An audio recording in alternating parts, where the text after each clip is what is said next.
Hello, everybody, and welcome to another episode of our first time buyer market update. This is for Southern California. My name is Stephen Meade. I'm your host with Domicile Real Estate, where we are on a mission to help California's renters become homeowners. So if that is you, you are listening in on the right place. So I'm going to start this off with a little bit of a story. I actually like telling stories about the clients that we work with and things that are going on. Obviously, for privacy concerns, I can't tell you who this is or leave out some specifics.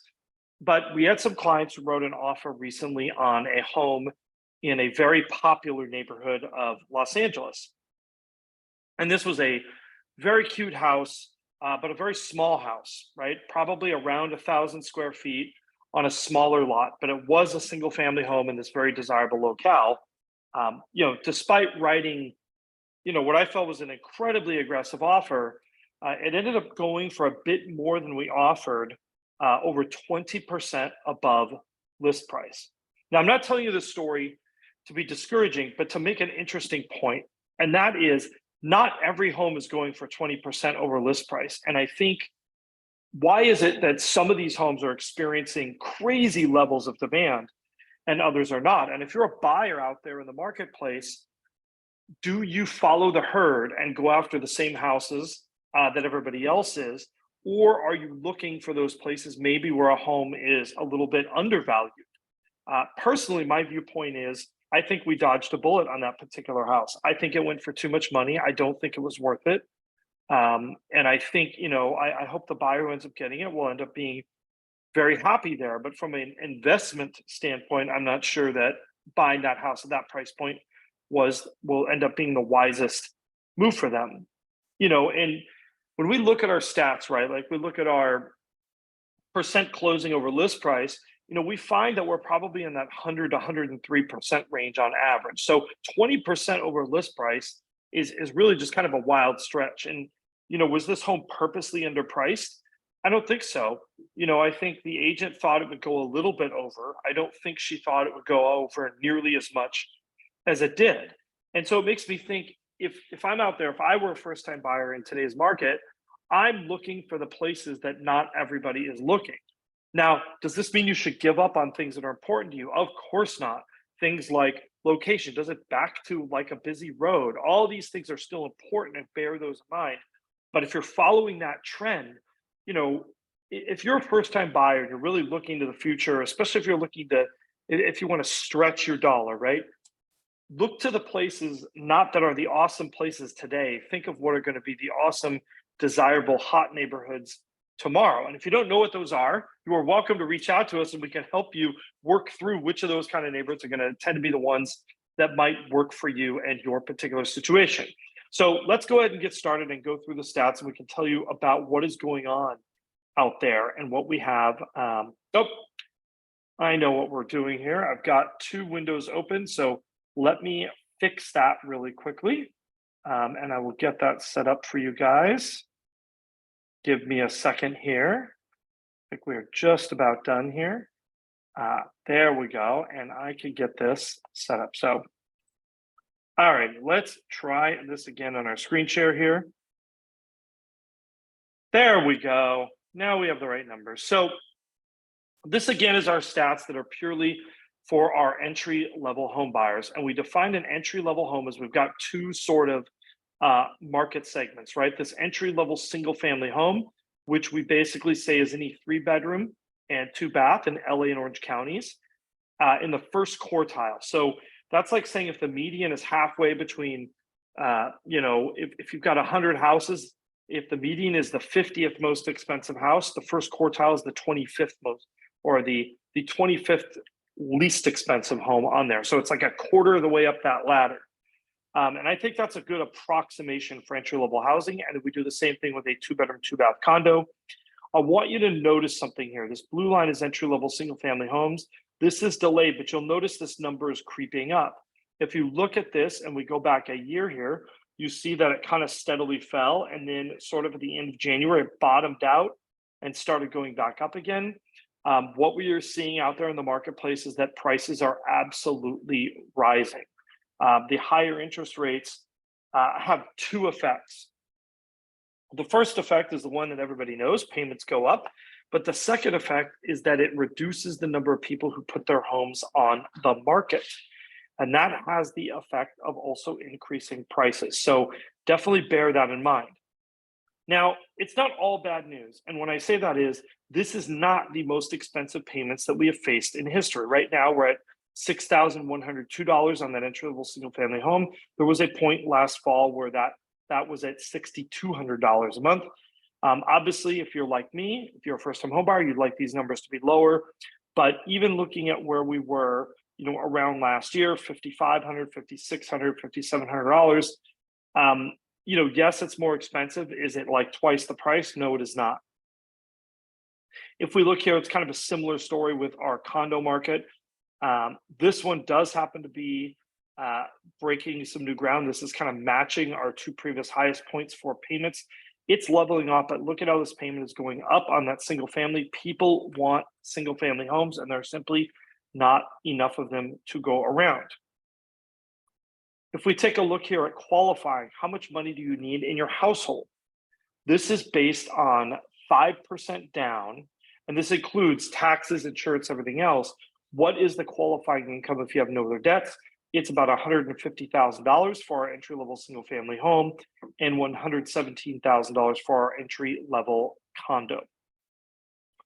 If you look at our absorption rate, and this is kind of a bit of a quick and dirty way of analyzing how competitive is our market, you'll notice that that condo market is in the 70s.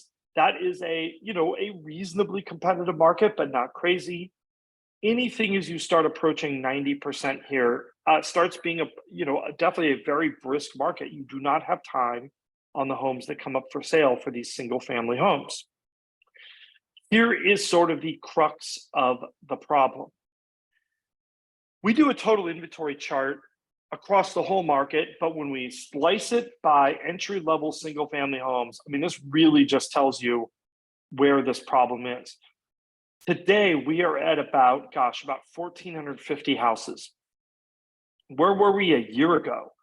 Over 2,600 houses. Where did we peak last summer? We were close to 2,700, 2,800 homes.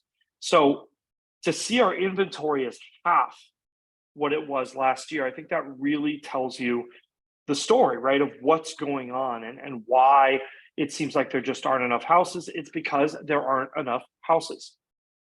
If we look at our 14-day still active percentage, again, when this number goes down, it means that the market is more competitive. And you can see we are a level more competitive than we were last year, and it has been that way pretty much since February. Finally, we've got our relative inventory, right? This tells us how many weeks of houses do we have on the market. And even when you measure it this way, which accounts for, there are fewer people buying homes, right? Interest rates definitely there are fewer buyers out there. But because there are so many fewer homes, it actually means our relative inventory is lower. Look at this. Last year, we were over 8 weeks of inventory for single family homes. Where are we today with this blue line? 4.64 weeks. Last year, we were 8.7 weeks of condo inventory. Where are we this year? Under 7 weeks. So by any measure, inventory is considerably less than it was last year. And that's really what's kind of affecting things and driving this market. So we're going to circle back. What does that mean for you if you are a buyer hopeful and you feel like there is no way you're ever going to buy a house? Well, step one is don't look in the neighborhoods that everybody is looking. Don't look at the houses that everyone is looking for. Some things that I tell clients, if you want to be in a better position, look for homes that have a solvable problem, right? Something that you can fix, that you can take on, that the seller does not want to take on and makes that home less desirable. Look for the homes with bad pictures. Bad pictures are an opportunity for buyers. It means the seller's agent has screwed up and not done their job. And that is good for you if you are a buyer. We have a home coming up in Fontana. And we're looking through the comps, deciding on the final price. And guess what? Almost every competing home has terrible, terrible photos. I don't understand why. This is the number one thing. So if you're a buyer that's out there, look for the homes that have the problems you can solve. Do not look for the homes that look like they just finished a magazine shoot. Remember, the furniture does not usually come with the house, neither do the decorations. So if somebody has absolutely great taste and the photos look beautiful and that drives up the cost of the home, you do not get any benefit from that. So, also be open to exploring things that are a little different. You know, one of the things that a lot of people talk about when they are out there looking in the marketplace is they make this notation, my parents could buy a house on this kind of a job in whatever neighborhood. Well, it's not 40 years ago. It will never be 40 years ago, and those days are gone. So do not try to chase after them, right? A lot of people are chasing something that doesn't exist. So much to the point that I think, are they more interested in the chase than actually getting the house? And what people don't understand is this world is very dynamic. If you, for example, 30 years ago bought a house in the San Fernando Valley, that was considered buying a home in the middle of nowhere. Today, Woodland Hills is prime LA area real estate, right? And so neighborhoods and areas change over time. If you embrace that, you can take advantage of that, and it could give you an opportunity to get into something. Don't buy what the hot neighborhood already is. You will essentially be overpaying. If you have a huge budget, by all means, if that's what you want and you can afford it, go ahead and go there. But for most of the people that we talk to, they don't have unlimited budgets. They're trying to stretch their dollars.